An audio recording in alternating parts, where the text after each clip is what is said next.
Buenos días.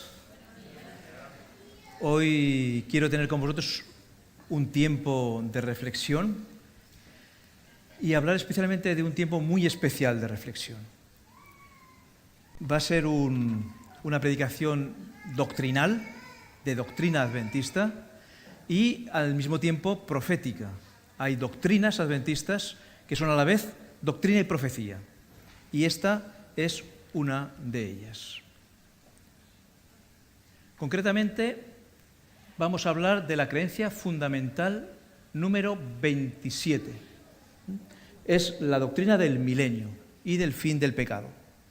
Como podéis leer, dice así: el milenio es el reino de 1000 años de Cristo con sus santos en el cielo, que se extiende entre la primera y la segunda resurrección. Durante este tiempo serán juzgados los impíos. La tierra estará completamente desolada, sin habitantes humanos con vida, pero sí ocupada por Satanás y sus ángeles. Al terminar este periodo, Cristo y sus santos y la santa ciudad descenderán del cielo a la tierra.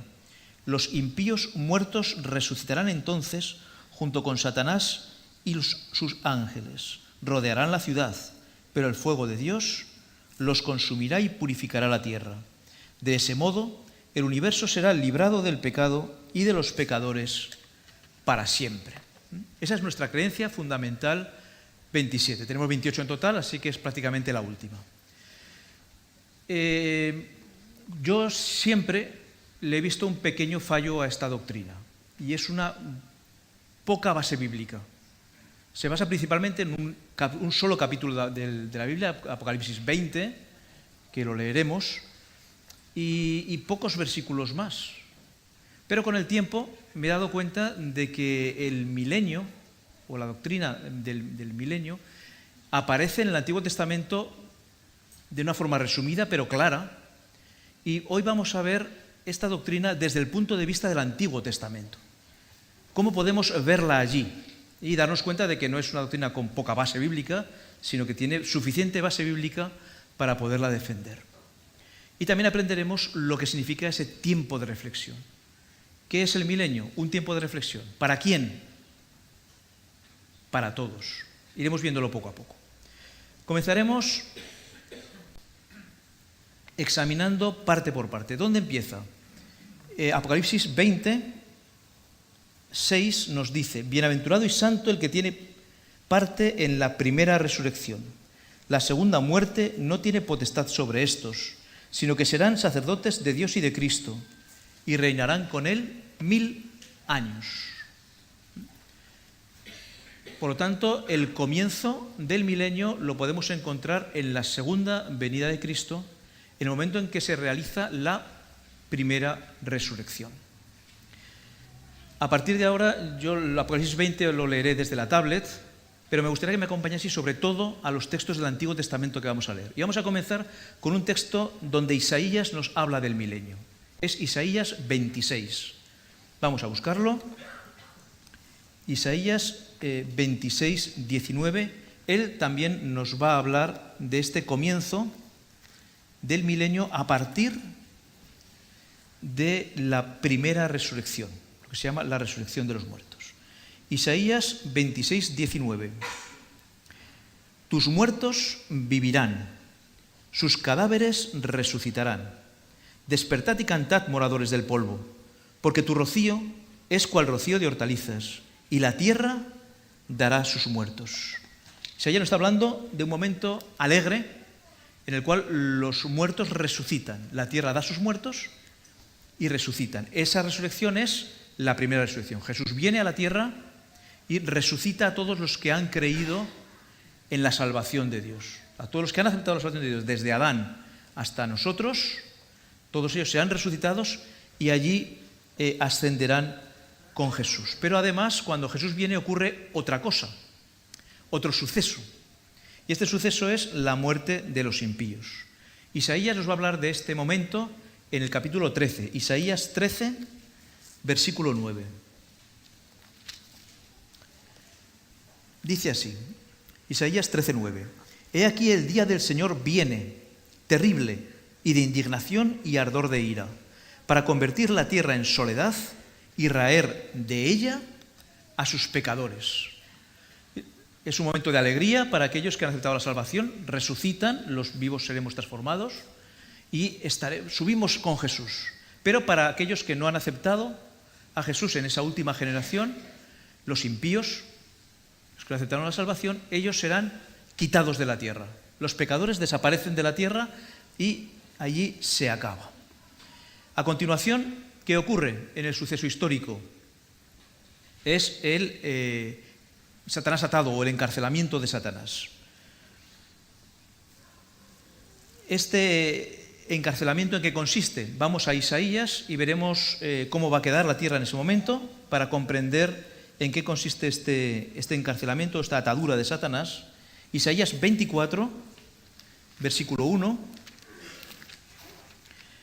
Isaías 24, 1 nos dirá: «He aquí que el Señor vacía la tierra y la desnuda, y trastorna su faz, y hace esparcir a sus moradores». Y el versículo 3, «La tierra será enteramente vaciada y completamente saqueada, porque el Señor ha pronunciado esta palabra». Así que la tierra queda totalmente vacía, sin nadie, no hay personas, los creyentes han ido con Cristo o habremos ido con Cristo, pero los impíos habrán muerto, por lo tanto no hay nadie, la tierra está desolada, se ven claramente las consecuencias de las últimas plagas, es decir, es un caos, la tierra es un caos. Pero ahí está todavía Satanás y sus ángeles. Dice Apocalipsis 21 al 3, «Vi a un ángel que descendía del cielo con la llave del abismo y una gran cadena en la mano, y prendió al dragón, la serpiente antigua, que es el diablo y Satanás, y lo ató por 1000 años, y lo arrojó al abismo, y lo encerró, y puso su sello sobre él, para que no engañase más a las naciones, hasta que fuesen cumplidos 1000 años. Después de esto, debe ser desatado por un poco de tiempo». Aquí Satanás se queda vivo en la tierra, pero en una tierra vacía, sin poder engañar a las naciones. Es imposible engañar a alguien que no está. Así que ahí vamos nuevamente a Isaías 24 y vamos a seguir con los textos proféticos de él. Isaías 24, 21 y 22. Dice: «Acontecerá en aquel día que el Señor castigará al ejército de los cielos en lo alto». ¿Qué es el ejército de los cielos en lo alto? Tienen que ser ángeles.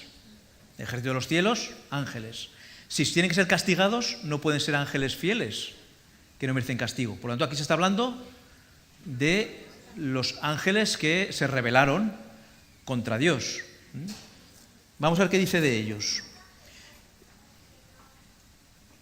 Y será aquel día, se castigará al ejército de los cielos y a los reyes de la tierra sobre la tierra. Es decir, es un simbolismo de los impíos.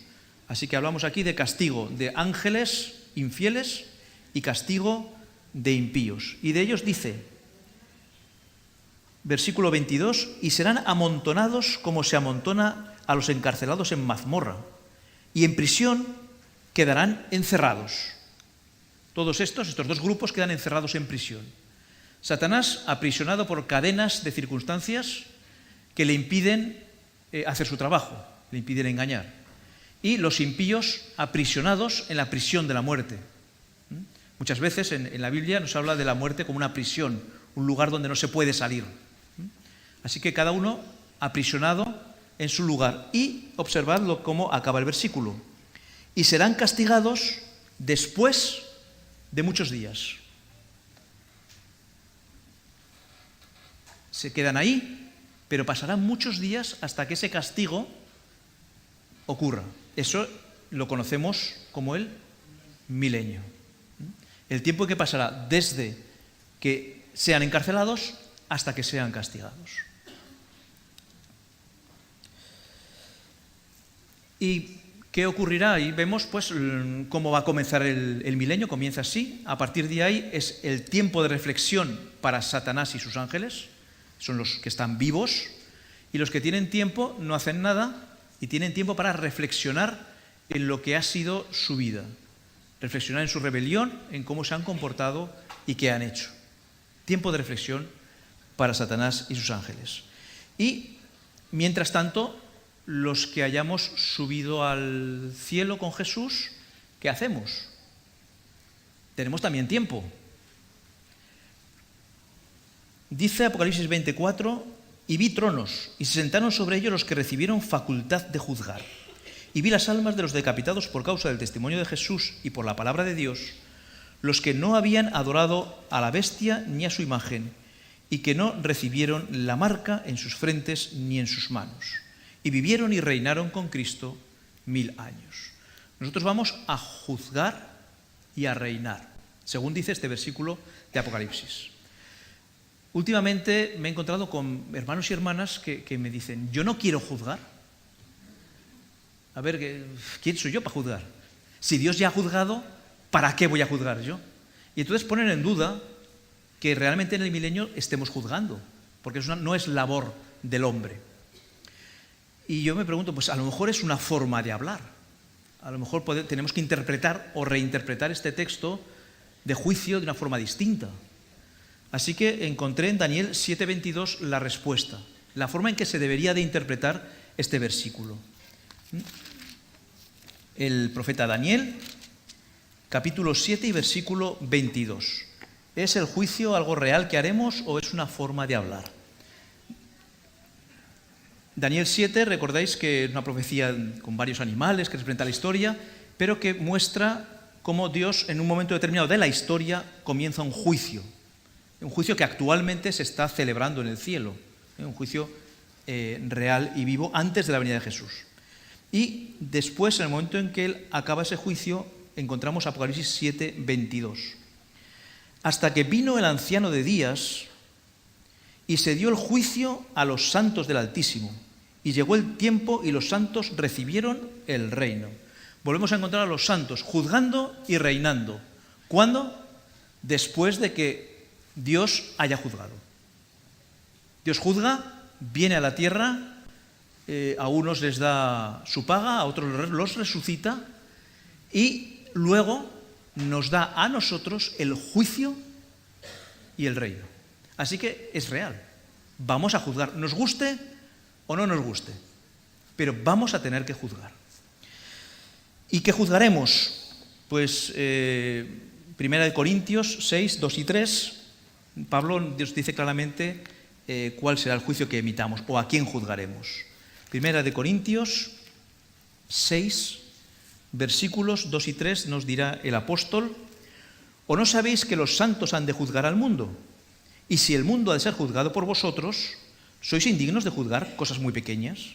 ¿O no sabéis que hemos de juzgar a los ángeles, cuanto más las cosas de esta vida? Según Pablo, juzgaremos a hombres, a personas y a ángeles. ¿Cuándo? En el juicio durante el milenio. Los juzgaremos. Pero, ¿por qué? ¿Por qué juzgar cuando el juicio ya está hecho? ¿Por qué juzgar cuando Jesús, al venir, ya ha decidido quién se salva y quién se pierde? Es que tal vez en ese juicio nosotros podemos decir, no, es que fulano no se tenía que haber quedado abajo, hay que resucitarlo y traerlo arriba. O podemos decir, Mengana, aquí no, es que resulta que hubo una confusión en el juicio y hay que devolverla otra vez. ¿Vale? ¿Será así? ¿No? Claro, el juicio de Dios es juicio claro. Entonces, ¿por qué tenemos que hacer? Hay dos razones principales, ligadas una a la otra. La primera es vindicar el carácter de Dios. La primera es que estemos seguros de que Dios lo ha hecho en justicia. Quede claro. Observad lo que dice también el profeta Isaías. Isaías 5:16. Hay muchos textos que corroboran esta idea, pero vamos a utilizar ahora solamente este. Isaías 5:16 nos dice: pero el Señor de los ejércitos será exaltado en juicio, y el Dios santo será santificado con justicia. Es decir, Dios tiene que ser exaltado en el juicio. ¿En cuál? ¿En el suyo? No, en el nuestro. Nosotros al juzgar exaltaremos a Dios y diremos, Dios ha sido el justo, Dios es el santo. Y eso implicará la segunda razón por la cual Dios quiere que juzguemos. Y es para que el mal no vuelva a surgir. Dice Nahum 1:9, os lo voy a leer en la nueva versión internacional: ¿qué tramáis contra el Señor? Él desbaratará vuestros planes. La calamidad no se repetirá. No va a volver a ocurrir el mal. ¿Por qué?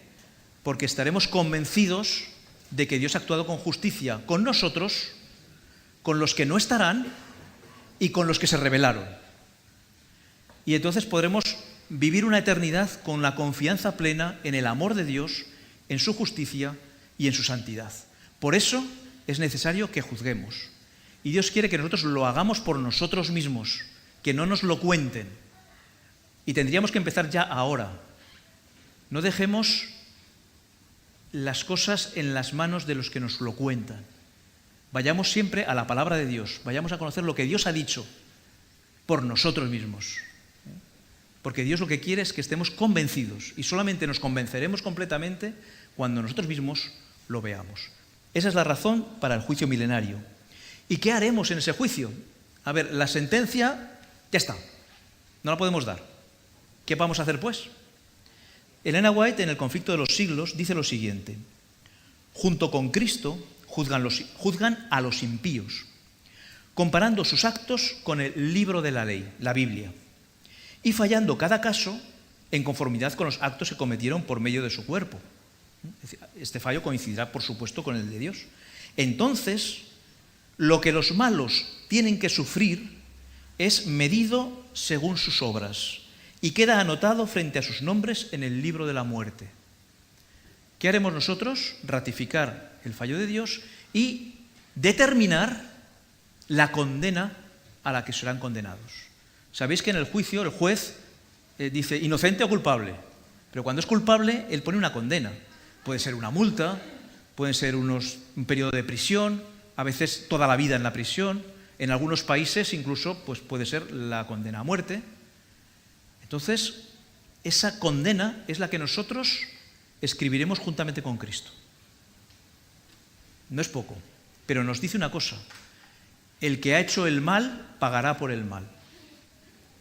Si no se arrepiente, por supuesto. Todos los que se han arrepentido de su mal, estaremos ya allí. Entonces, el que no se ha arrepentido tendrá que pagar por lo que ha hecho. La justicia divina tiene que cumplirse. Y nosotros seremos los encargados, repito, nos guste o no, de determinar cuánto tiempo deberán sufrir por aquello que hicieron. No lo haremos solos, Jesús estará con nosotros. ¿Qué más ocurre durante este periodo en el cielo? Volvemos a Isaías. Isaías 26, recordad que eso que os he comentado, que Isaías está hablando del milenio en este capítulo, Isaías 26. Isaías 26, 20, vamos a volver a leer el 19. Tus muertos vivirán, sus cadáveres resucitarán. Despertad y cantad, moradores del polvo, porque tu rocío es cual rocío de hortalizas y la tierra dará sus muertos.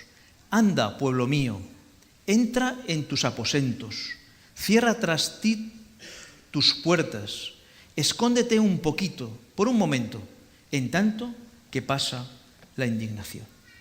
Yo no sé, pero yo cuando leo este versículo y lo veo en el contexto en el que está, una vez que hayamos resucitado, vayamos al cielo, lo veo con un cariño, hablándome Dios con un cariño. Anda, ven, escóndete aquí un poquito, entra adentro, cierra. Dios preocupándose con nosotros como el pastor se preocupa por sus ovejas y nos dice, ahora venid y descansad. Ahora podéis descansar un tiempo conmigo, aquí, en la ciudad, en la Nueva Jerusalén. Es un periodo de descanso, un periodo de reflexión.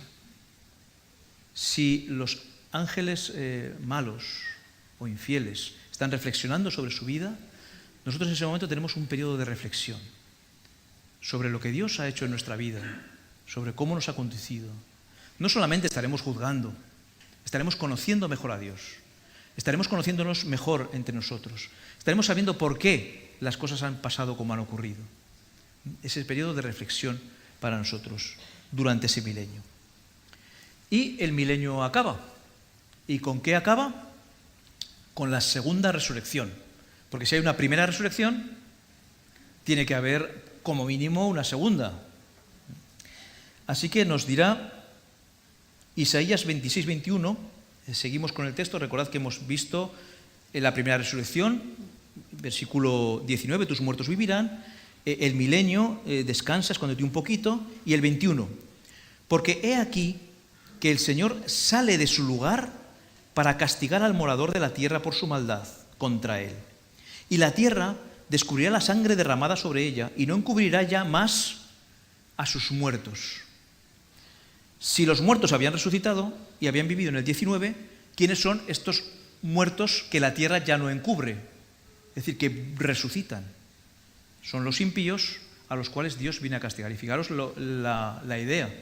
Dios sale, abandona el cielo para venir a la tierra y resucitar. ¿A quién? A los impíos. Los únicos que están pendientes de resucitar, ya que todos los demás estamos con Él. Y en ese momento Satanás también es liberado. Dirá Apocalipsis 27, cuando los 1000 años se cumplan, Satanás será suelto de su prisión. ¿Por qué? Porque las cadenas que lo ataban ya no están.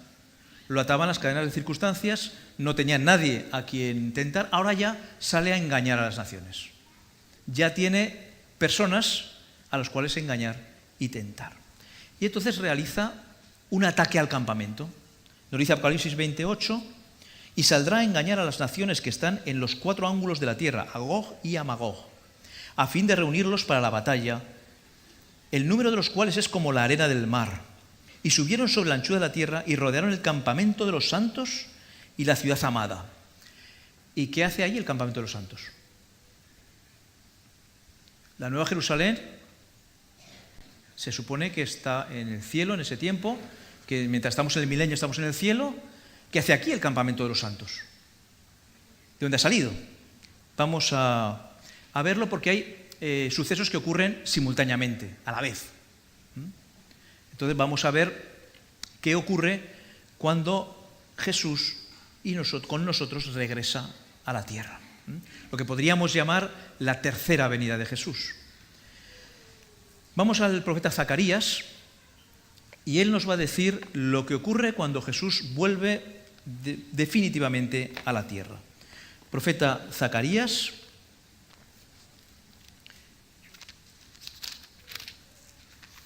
en el capítulo 14, versículo 4 nos dirá: y se afirmarán sus pies en aquel día sobre el monte de los olivos, que está enfrente de Jerusalén al oriente. Y el monte de los olivos se partirá en medio, hacia el oriente y hacia el occidente, haciendo un valle muy grande, y la mitad del monte se apartará hacia el norte, y la otra mitad hacia el sur. Estamos hablando de que Jesús viene, se coloca sobre Jerusalén, sobre el monte de los olivos, y se hace un valle enorme hacia los 4 ángulos de la tierra. Evidentemente los impíos que pudiera haber en ese lugar resucitados son expulsados del sitio. ¿Y qué ocurre? Elena White en el Conflicto de los Siglos también nos dice qué ocurre y nos da el detalle importante.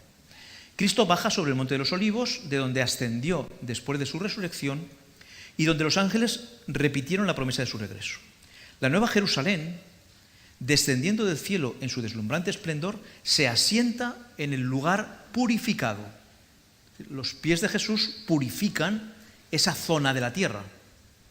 Y entonces ya la Jerusalén puede colocarse en su lugar y preparada para recibirla. Y Cristo, su pueblo y sus ángeles entran en la santa ciudad.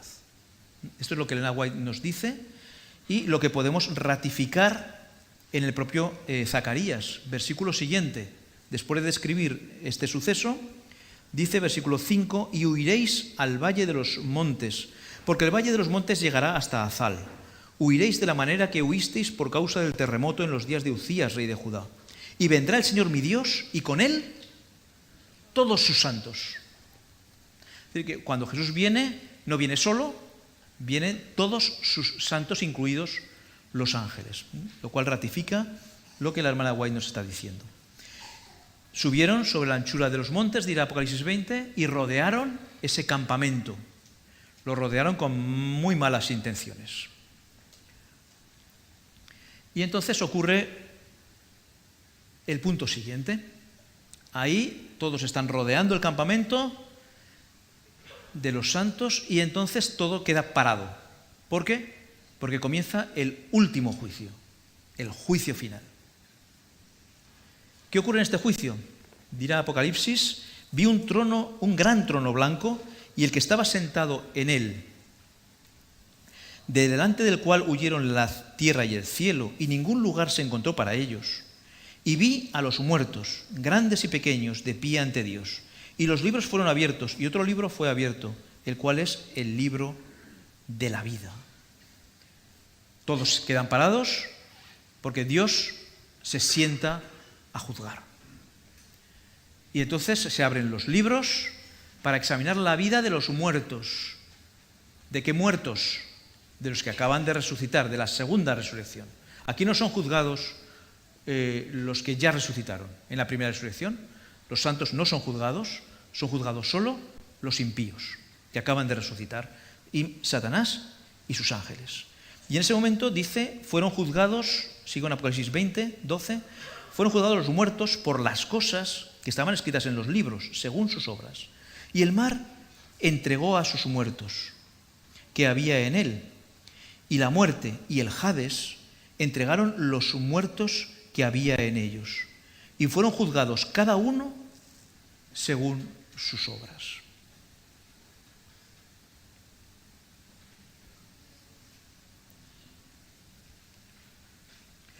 Y finalmente todos están siendo juzgados, y el último momento de ese juicio, o el penúltimo podríamos decir, es que todos van a alabar a Dios. ¿Y cómo es posible? Vamos a buscar nuevamente en Isaías. Isaías 26. Volvemos al profeta Isaías.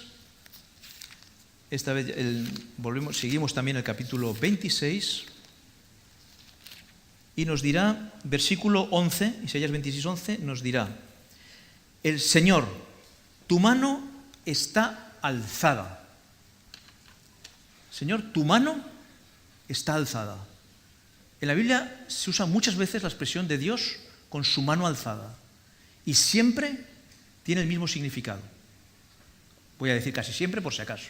Casi siempre tiene el mismo significado. Es castigo o juicio. O las dos cosas. Cuando Dios tiene su mano alzada, es para castigar o para juzgar. Siempre. Bueno, casi siempre. ¿De acuerdo? Y aquí es para eso. Seguimos, versículo 11. Señor, tu mano está alzada, pero ellos no ven. Aquí Isaías nos está hablando de nuestros días mismos. Hoy hay un juicio. Hoy Dios está celebrando un juicio en el cielo. Y estamos siendo juzgados. Pero ¿cuántos son conscientes de que están siendo juzgados? ¿Somos nosotros mismos conscientes de que estamos siendo juzgados hoy? ¿De que está haciendo un juicio? Si nosotros a veces no nos acordamos, aquellos que ni siquiera lo conocen o piensan en ello, no ven. Ellos no ven. Dios está juzgando, pero ellos no ven. Pero dice Isaías, pero ellos no ven. Verán al final. Al final verán. Cuando el gran trono blanco, los libros pasen ante ellos y vean lo que han hecho y cómo han actuado y cómo Dios ha actuado en su vida, entonces verán ese juicio. ¿Y qué ocurrirá cuando vean lo que Dios ha hecho en sus vidas y lo que ellos han hecho con sus vidas? Dice Isaías, y se avergonzarán los que envidian a tu pueblo. Quedarán avergonzados. Reconocerán que lo que Dios ha hecho, lo ha hecho bien. Que ellos no han querido estar con Dios. Que ellos no han querido aceptar la salvación. Y avergonzados, termina el capítulo 11, y a tus enemigos fuego los consumirá. Lo mismo que Apocalipsis nos dirá, que descendió fuego del cielo y los consumió. Lo veremos adelante. ¿Y qué ocurre además en ese mismo momento cuando es avergonzado? En mi Biblia, en la versión que yo tengo, Reina Valera del 60, se avergonzarán los que envidian a tu pueblo, y la frase, y a tus enemigos fuego los consumirá, hay un punto y coma. No sé en la vuestra. Puede haber un punto, una coma, hay un punto y coma, que separa las dos frases. En ese punto y coma quiero que insertéis el siguiente versículo. Isaías 45, 23. Justo en medio. Isaías 45, 23. Entre el avergonzamiento y la destrucción por fuego. Dice así. Isaías 45, 23 es un texto que Pablo también usará referido a Jesús. Y dice así. Por mí mismo hice juramento, es Dios el que habla. De mi boca salió palabra en justicia y no será revocada. Que a mí se doblará toda rodilla y jurará toda lengua. Todos avergonzados, los impíos que saben que van a ser destruidos, se arrodillan delante de Dios reconociendo la justicia divina. Satanás mismo y sus ángeles se arrodillan delante de Jesús reconociendo. Y por supuesto, nosotros que estaremos allí, los ángeles, también nos arrodillaremos. Toda la creación se arrodillará ante el Dios justo y santo, ante Dios Padre, Jesucristo y su Espíritu. Y entonces está la segunda parte, claro, después del punto y coma, la frase sigue. Y fuego los destruirá. El lago de fuego. Tenemos también algún problemita con la lluvia de fuego y el lago de fuego que tenemos que ver. Dice Apocalipsis 20, 9 y 10, y de Dios descendió fuego del cielo y los consumió. Y el diablo que los engañaba fue lanzado en el lago de fuego y azufre, donde estaban la bestia y el falso profeta, y serán atormentados día y noche por los siglos de los siglos. Bien, aquí tenemos dos cosas que hay que aclarar. Primero, hay una lluvia de fuego y un lago de fuego. La lluvia de fuego, según este versículo, destruye a los impenitentes, y el lago de fuego a Satanás, como si los dos tuviesen un fin distinto. Y dice que serán atormentados día y noche por los siglos de los siglos. Y eso pues pone un poco los pelos de punta. A ver, ¿y dónde están aquellos versículos que dice que la muerte ya no existirá? Si siguen siendo atormentados. Bien, atormentados día y noche, está claro. Nosotros hemos puesto la sentencia por la cual serán atormentados día y noche. ¿Cuántos días? ¿Cuántas noches? ¿Cuánto tiempo? Dependerá de cada uno.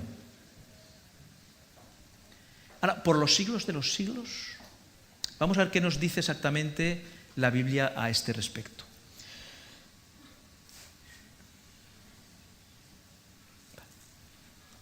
Dice Apocalipsis 20, 14 y 15, para complementar lo dicho anterior, y la muerte y el Hades fueron lanzados al lago de fuego. Esta es la muerte segunda. Y el que no se halló inscrito en el libro de la vida fue lanzado al lago de fuego. Y bueno, aquí vamos primero a la incoherencia. A ver, ¿qué destruye a los impíos? ¿La lluvia de fuego o el lago de fuego? Porque en un sitio me ha dicho que la lluvia destruye a los impíos y aquí me está diciendo que son arrojados al lago. Así que tenemos dos sitios que son destruidos dos veces. No puede ser. Bien, la lluvia de fuego destruye a los impíos, pero esa lluvia forma un lago, no sabemos si físico real o no, forma un lago en el cual son destruidas todas las cosas, Satanás y todas las cosas que están relacionadas con él. Ahí son destruidos la muerte y el Hades. Y a este lago se le llama la segunda muerte. Segunda muerte. Si es muerte, ¿estarán viviendo por los siglos de los siglos? No. Tenemos que ver otra forma de interpretar siglos por los siglos, porque si no estaríamos diciendo que hay una contradicción. La muerte solamente puede uno volver de la muerte por la resurrección. Si no hay resurrección, la muerte es eterna, para siempre, por los siglos de los siglos. Las consecuencias de lo que ellos hicieron será por los siglos de los siglos. Ya nunca más volverán de esa muerte. Y vamos a verlo cómo nos lo dice textos como el de Isaías 26, 14. Recordad que habíais leído que Isaías mismo, al final del milenio, nos decía que a tus enemigos fuego los consumirá. Y ahora veamos en Isaías 26, volvemos al 26. versículo 14. Muertos son, no vivirán. Han fallecido, no resucitarán. Porque los castigaste y destruiste. Fijaros cómo lo dice. Son muertos y no resucitarán. Pero vamos a ver, si hacemos la cuenta es fácil de hacer. ¿Cuántas resurrecciones hay? 2. En una, ¿quién resucita? Los santos, los que han aceptado la salvación. Y en otra, ¿quién resucita? Los que han rechazado la salvación. ¿Cuántos quedan por resucitar? ¿Nadie? Entonces, ¿quiénes son estos muertos que no resucitan? Son los impíos que sufrirán la segunda muerte, de la cual no hay resurrección. De la primera muerte hay resurrección para todos. Todos resucitaremos. En un momento o en otro. Todos resucitaremos de la primera muerte. Pero de la segunda muerte no hay resurrección. Sigue diciendo el versículo 14, porque los castigaste y destruiste, y aquí es muy importante, deshiciste todo su recuerdo. Aquel que haya rechazado voluntariamente la salvación que Dios le ofrece, será destruido, morirá, dejará de existir, no estará eternamente sufriendo, sufrirá lo que tenga que sufrir por lo que ha hecho, pero después ya dejará de existir y su recuerdo desaparecerá. No recordaremos a aquellos que no estén con nosotros. Los recordaremos durante el milenio, pero después no habrá recuerdo, porque Dios solo quiere la felicidad nuestra. Y ese recuerdo destruiría nuestra felicidad. No habrá recuerdo de aquellos que no aceptaron la salvación. Meditadlo, pero Dios lo ha decidido así. Isaías 25:8, un poquito más atrás, dice el profeta, destruirá la muerte para siempre y enjugará Dios el Señor toda lágrima de los rostros y quitará la afrenta de su pueblo, de toda la tierra, porque el Señor lo ha dicho. La muerte destruida finalmente, ya nadie más morirá durante toda la eternidad. No habrá muerte, será la última muerte que haya. Y es en ese momento cuando Dios puede enjugar nuestras lágrimas, cuando puede quitar toda la tristeza de nuestros corazones y poder disfrutar de la felicidad eterna. Pero hay más. Así vemos lo que ha ocurrido con los impíos y lo que ocurrirá. Pero ¿qué ocurre con el jefe, con el que lo ha montado todo, con el causante de todo el mal que hay en el universo?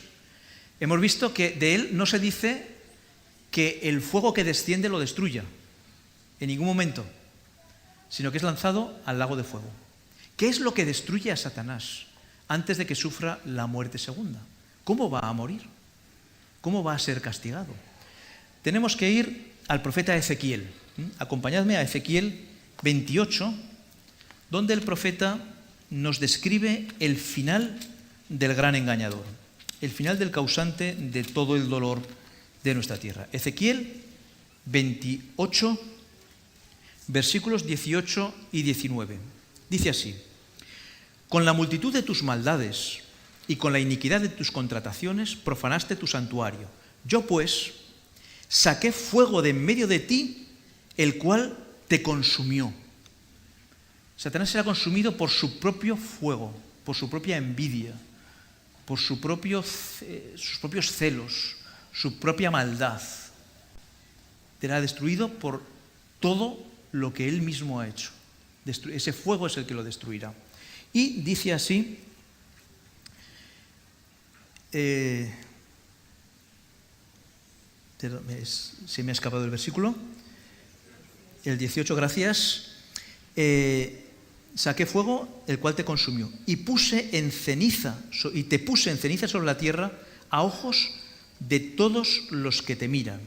Todos los que te conocieron de entre los pueblos se maravillarán sobre ti. Espanto serás y para siempre dejarás de ser. Satanás tampoco sufrirá eternamente. Satanás también dejará de ser, para siempre. Dejará de existir. Pero hay una diferencia. Los impíos no tendremos recuerdo de ellos. Pero de Satanás dice que queda algo de él, sus cenizas. Hemos leído en el versículo. Releed el versículo 18. Sus cenizas estarán allí como testimonio. Y las veremos. No sus cenizas físicas. Es una profecía, estamos hablando de términos proféticos. Habrá un recuerdo de Satanás. Sí lo recordaremos. ¿Por qué? Porque tenemos que ser conscientes de lo que ha ocurrido. Si no, ¿olvidaríamos todo? ¿Y qué pasa si olvidamos todo? No, ahí está Satanás. Recordaremos lo que ha sido y lo que ha hecho.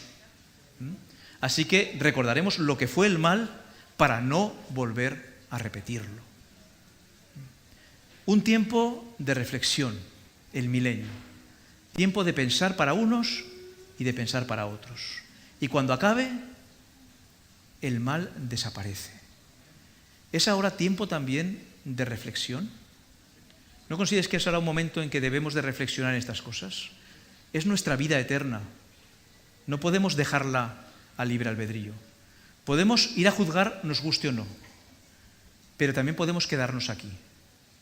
Y eso sería mucho peor. Yo quiero que estos momentos sean momentos de reflexión para que pensemos en nuestro destino eterno. Sabemos que Dios ha preparado para nosotros lo mejor. No sabemos por qué tarda. No sabemos por qué las cosas tienen que tardar 1000 años. No sabemos por qué si Dios puede hacerlo en un momento no lo hace. No lo sabemos. Pero nos damos cuenta de que cuando todo acabe diremos, sí Señor, todo ha sido hecho perfecto. Nosotros no cambiaríamos ni una jota ni una tilde de todo lo que se ha hecho.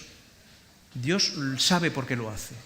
Reflexionemos en ellos, tomémonos un tiempo cada día para pensar, no en el ahora, sino en el mañana. El mañana vale la pena. Tenemos un Salvador dispuesto a perdonar cualquier cosa que hagamos con tal de que estemos con Él. No perdamos la oportunidad. Y no nos olvidemos de que aquellos impíos que mueran lo harán por su decisión, pero nosotros somos responsables de advertirles que tienen otra opción, de avisarles de que tienen un Salvador, que no es necesario que sean destruidos, que los queremos recordar, que queremos vivir con ellos. Amén.